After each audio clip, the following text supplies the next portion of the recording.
The 4 lepers, nyange vasina kuwana healing paleprosi yavanga vainayo,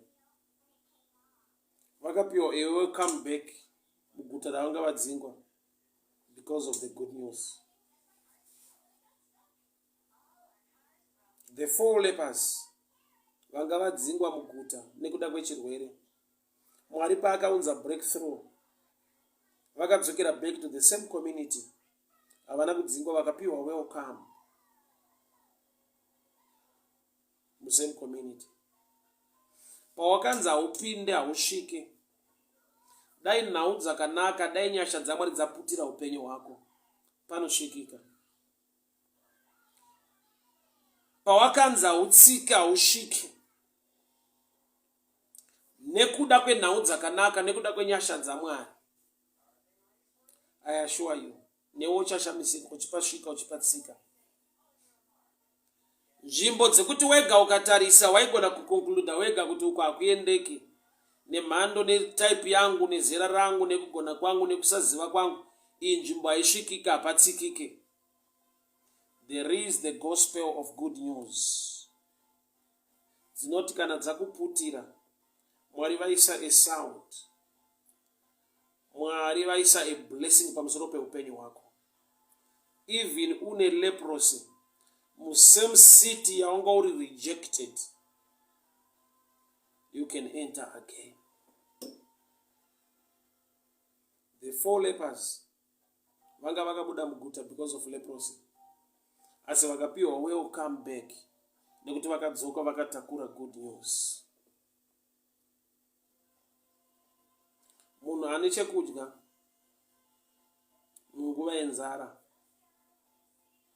anokusha to an extent yekuti vanhu havatarise udofo hwake, vanhu havatarise kurwara kwake, vanorespekta chaakabata. So the 4 lepers vari kuuya vakatakura blessing, nyasha dzaMwari, favor yaMwari. Ndo vashandiswa naMwari kuunza breakthrough mucommunity yavanga vari rejected as lepers, vakadzingwa kubva muguta. God used them. Rega nditaure chinhu ichi.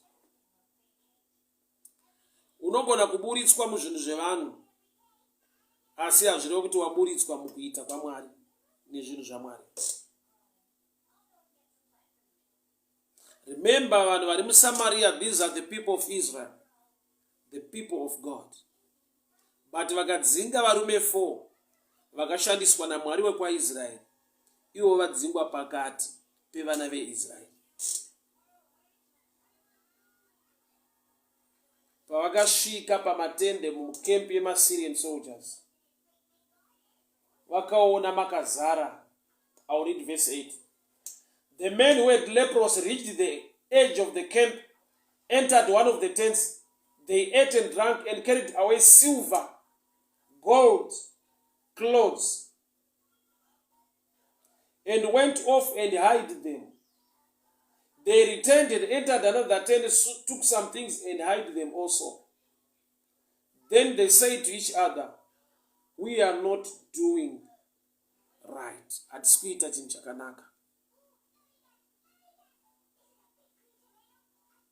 Say Mwari aopena such a breakthrough kuvarume ava is for the sake of the people of Samaria.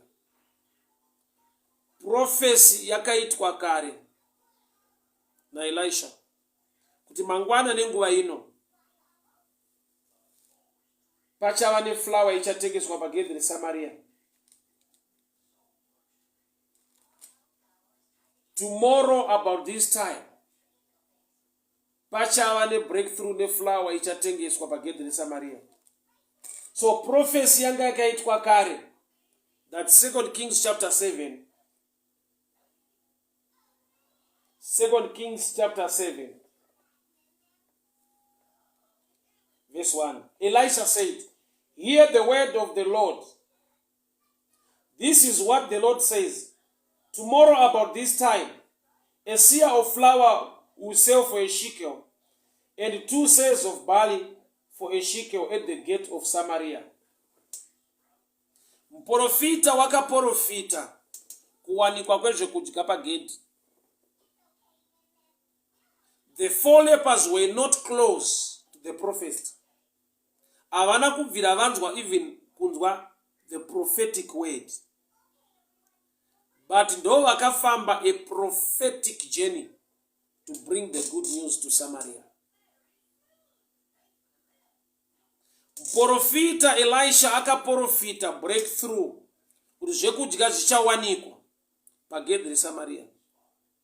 Asi vanhu vakafamba rwendo rokuunza good news idzodzo havana kunge vanzwa muprofita achiita declaration kana kuti achiisa a prophecy concerning breakthrough iyoyo.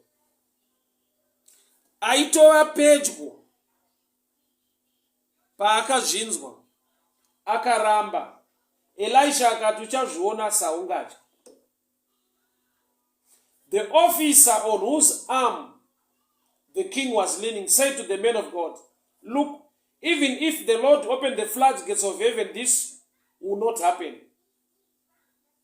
You will see it with your own eyes, Elisha said, but you will not eat any of it.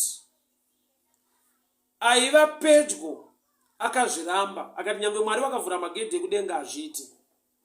Bible ndokubva rati Elisha akataura kumurume kuti uchazviona saungatya. I want to warn you and help you to understand this. Mwari akashanda the 4 lepers nyangwe vasina kunzwa this prophetic message. Kune message iri dangerous nyangwe iri yechokwadi. Iyoyo Mwari ngavakuwanire nyasha dzekuti iregere kuuya munzeve dzako. Why? Nokuti inogona kumutsa dambudziko. Iyo iri message yechokwadi. Murume aiva close namambo uye ari close pana Elisha pari kuitwa prophecy. He died. Pakauya zvekudya akatsikirwa nemasaga pagedhi reSamaria akafa. Chakamuuraya chii? Imessage yebreakthrough yakauya palevel yekuti iye kutenda kwake kwaiva kudiki, akatadza kuzvigamuchira. Vanhu vakaunza breakthrough muSamaria, there were people who were far from the prophet, vasina kubvira vanzwa message iyoyo. Kugara uchitsvaka kuprofitwa nechiprofita instead yekuti zvikubatsire kana usiri mature zvinokukuvadza. That's the other side of the prophetic. It's dangerous. Prophetic word really dangerous kana usiri mature. Samuchiona kuti Jesu although mari maiva nyangwe nekuprofita, pese paaiwana munhu ane dambudziko anga asinganongedzere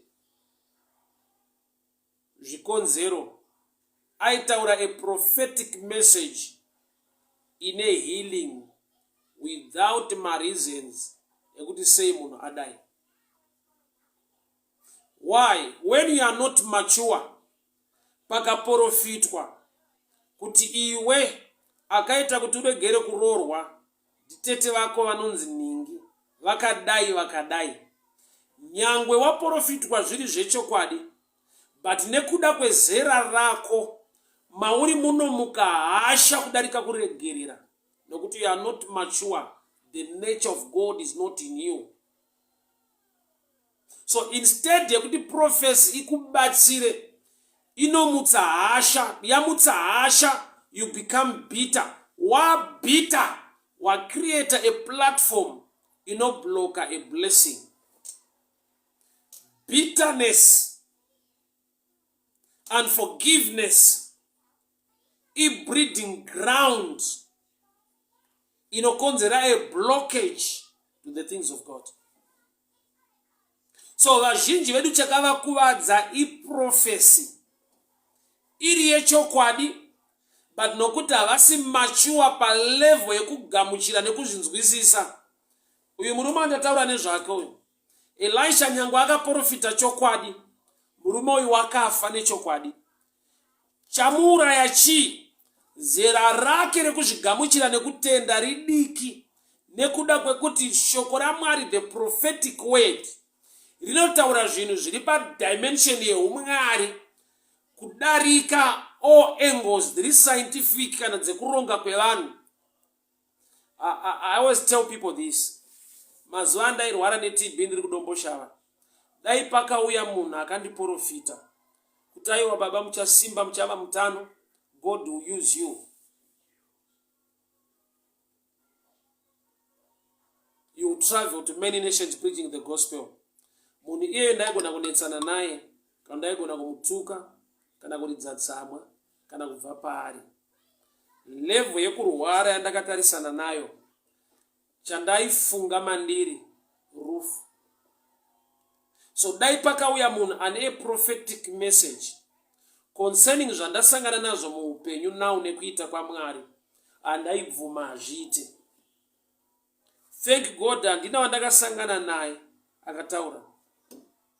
Why? Ndaigona create a breeding ground ine grudge, ine unforgiveness, kana kuti ine bitterness, kana kuti isina faith to an extent. Murume uyu chakamuuraya kushaiwa faith pa correct or pa the right prophetic message yataurwa nemunhu waMwari. Akatoudzwa zverufu rwake uyu, paakazviona saungadye. Kusadya kunongoreva rufu. I love prophecy. I respect prophecy. But there is the other side, the prophetic. Yausingafanirwe kunzwa. Even iri yechokwadi. Nekuda kwezera. I know even in my relationship, cannot even mukukura kwevanhu. I grew up with my sister. Vakuru kwandiri. Mwana wa mama wangu. Kwete baba wangu. Mama wangu vakarurwa vaine mwana wavo musikana anova sister yangu. Information iyoyo ndakaiziva after ndatoita O level ndakuma 18-19 years. Tichikura tiri vana vadiki, we were one. Nekuda kwekuti hakuna akatipa information iyoyo. Nekuda kwekuti kana uri mudiki zvino create a ground yekuda kumukirana nekuvengana nekudii. But when you are immature, one good reasoning, unogamuchira hanzvadzi yako sehanzvadzi yako. So I thank God for my parents and my relatives. Ekuti havana kukuya kuzorivila zvinhu izvi tiri vana vadiki. Nekuti uri mwana mudiki unofunga semwana, unoekita semwana. Une zvaunotanga kuona zvisizvo nekutaura zvisizvo. So vakuru vanochengeta information iyoyo inozotaurwa nenguva yakafanira, nyangwe iri information yechokwadi. Chokwadi chakanaka. Chokwadi chinogona kuuraya munhu. Zvichidependa nezera remunhu wamuri kuudza chamunhu chokwadi chamuri kutaura kwaari. Okay. Pane vhesi yandidena to open. That was to be Matthew 16. Nyaya transfiguration. I want to show you something concerning the truth. The truth is good. But aiudzwe munhu asati apa level yekugona kuigamuchira zvakanaka, because it can be dangerous. Kana kuti inogona kuhinda the flow or the move yoda kuitwa naMwari. Matthew chapter 16. Or Matthew. All right, let me go there. So it's Matthew 17. Matthew 17. Matthew 17.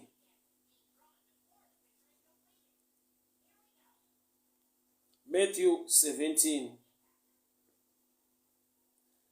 Verse 9. As they were coming down from the mountain, Jesus instructed them, "Do not tell anyone what you have seen until the Son of Man is raised from the dead." Musaudza mumwe munhu zvamaona svika mwanakomana wemunhu amutswa kubva kune vakafa. Zvinoreva izvi Jesu ari kutipa a picture yekuti zvamaona ndezvechokwadi, kuita kwaMwari kwamaona, but message iyoyo for now haiudzwe munhu until the Son of Man is raised from the dead. Why? Nokuti mukanokasika kuudza vanhu nhau yekurovererwa kwaJesu pamuchinjikwa haichabudiriri. Why? Nokuti vanhu mukavaudza vachatenda kuti Jesu mwanakomana waMwari zvechokwadi. Hakuna achandobata Jesu womurovera pamuchinjikwa. Munoisa fear muvanhu, inova fear inohinda the plan of salvation. Saka imimi mukanyarara zvinhu izvezvizvi zvichaita kuti vanhu vagone kusvika pavanobata Jesu vomuendesa pamuchinjikwa. Mozovaudza kana mwanakomana wenyu wamuka kubva kuvakafa, kureva kuti although this is the truth, but for now don't preach about this. Saka danger atinoita kana tisina kuita yield to the Spirit of God, tinoudza vanhu chokwadi chiri dangerous, chinovakuwadza. Prophecy is good, but the prophet ngave mature to a level yekuziva zvekuudza munhu nyangwe zviri zvechokwadi. Why? Nokuti vanhu vanogona kurambana. Iyo prophecy iri meant to edify, kusimbisa, to edify the church, but inogona kudestroy if the prophet akashaiwa the wisdom yekuselecta chaari kuti chokwadi, uye anofanirwa kuziva level nemhando yevanhu vaari kuudza zvinhu. Like on this note, chakauraya murume uyu prophecy, yet the prophecy was true, but it was too much for this man to believe. It was too much. Chinhu chakanaka chikangova too much chinenge cha dangerous. Chinhu, for example, chinhu chinonaka ukadya cream pakeke yakawandisa haikuitiri zvakanaka, unogona kuchaya. Ukawanza shuga mutii inokukanganisa. Chese chakanaka chikangoitwa kudarika mwero chinobva chava dangerous. Saka chimwe chinogona kuuraya vanhu mukunamata kuti mushumiri kana ashawa the wisdom of God, unogona kuudza vanhu chokwadi chinova dangerous to an extent yekuti chinouraya vanhu.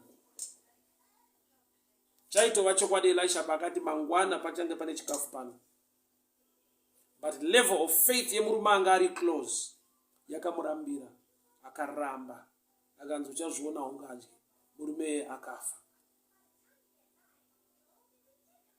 Prophecy, truth, iri harmful kana munhu asiri mature pakugona kuigamuchira. I don't know why ndaenda this angle, but it just tingobatsirana. Why? Because ukatoudzwa izvizvi kuti akaita kuti upenyu hwako usafambe zvakanaka ndiningi, akatora hembe yako akadai, akatora akaenda akadeketera zita rako akadii pakati, ende munhu wacho ubva wamuziva kuti ariko kumusha, ariko kumba, iwe usiri mature pakugona kuregerera, usiri mature muzvinhu zvaMwari, I tell you, chaungatange kutsvaka revenge.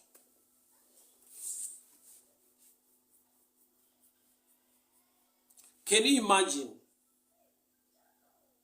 Ndiye akaita kuti usawe nembereko, ndiye akaita kuti usarorwe, kana ndiye akamutsa divorce muupenyu hwako, wopiwa zita rake remunhu iye. Zvinoita here kuti at your level ungoti no, it's okay, ndichangozvinamatira Mwari wangu, Mwari anondiitira zvakanaka. Uri munhu unorwadziwa. That human nature inokuchallenge. Instead yekuti ugone kuflow forgiveness, une nzira dzaunotsvaga to fight back.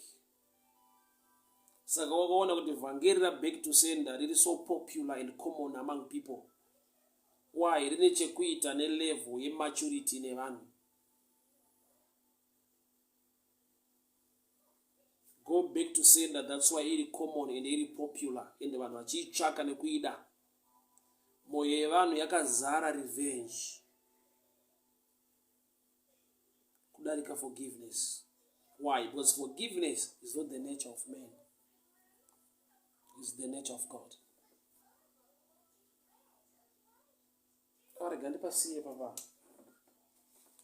But the 4 lepers, varume 4 vane maperembudzi, they were used by God to bring a turnaround in society.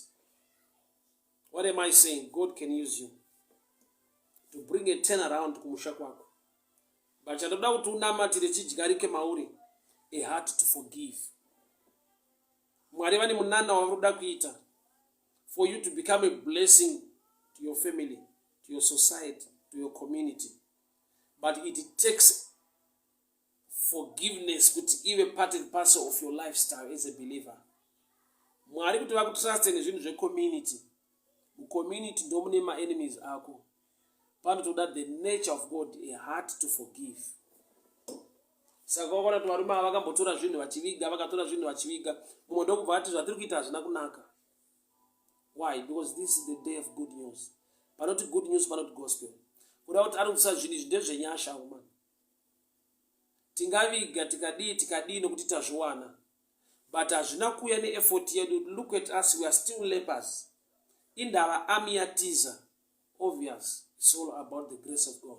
So pese paunounzisa kuti zvinhu zvine nyasha dzaMwari, ndazviwana ndazviachiva nekuda kwegrace, you will never be self-centered or you will never be selfish. Kuregerera kunova nyore kana waziva kuti Mwari vandiwanirawo nyasha kuti ndisangane nebreakthrough yakadai. Ndinotenda Mwari zvikuru. My Chigwidi, may the good Lord bless you. My situation, a good night to you. My Murgira Nyamunda, a good night to you. God bless you, God bless you, God bless you. Baba Maduro, a good night to you. God bless you. Sister Zapasi, may the good Lord bless you. Baba Shoko, may the good Lord bless you. My Tinka, may the good Lord bless you. My Airwadzi, a good night to you. God bless you. Mwariwakitire nyasha Sister Evangelist Gatawa, may the good Lord bless you. Mwariwakitire nyasha Jikuru. Thank you so much, guys. Thank you so much, guys. Thank you so much, guys. Brilliant Motsi, may the good Lord bless you. Tessa Mupungu, may the good Lord bless you. Thank you so much. Thank you so much. Tadiwana Shemambo, God bless you. Eva Jairos, may the good Lord bless you. Thank you so much for tuning in. God bless you. Vincent Mabika, God bless you. Monchin, may the good Lord bless you. May the good Lord favor you. Thank you so much. Thank you so much. Thank you so much. My sister Cassandra, may the good Lord bless you. Mwari vakitire nyasha, mwari vakuropafadzei, mwari vakugonesei. Innocent Tera, God bless you. Mindawana, a good night to you. A good night to you, people of God.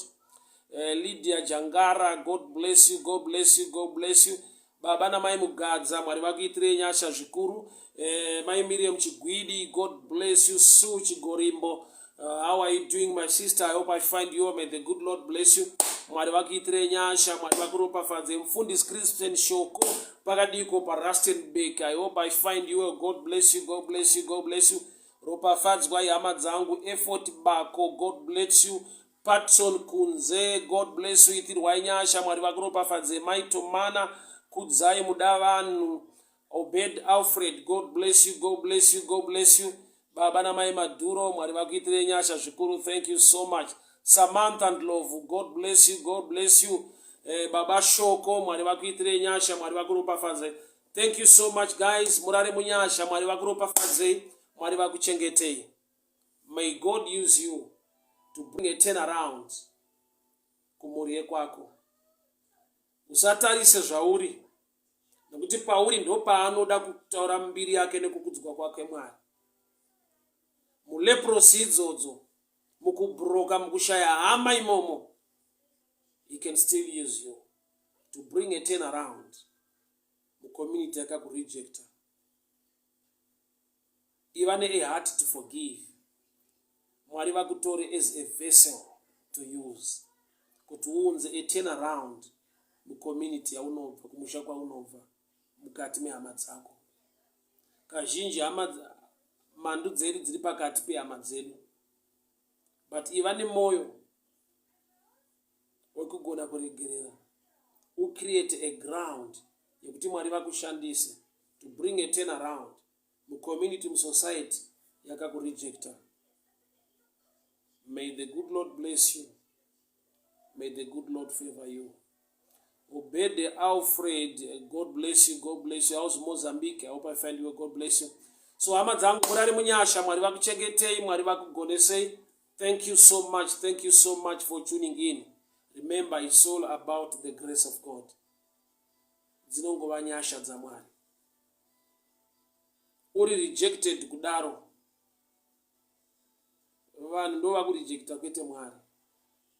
Vaigara kunze kweguta vari rejected, vachisemwa nekuda kweurwere, but because of the good news, because of the gospel, God used them to bring a turnaround into a dying society, into a dying community.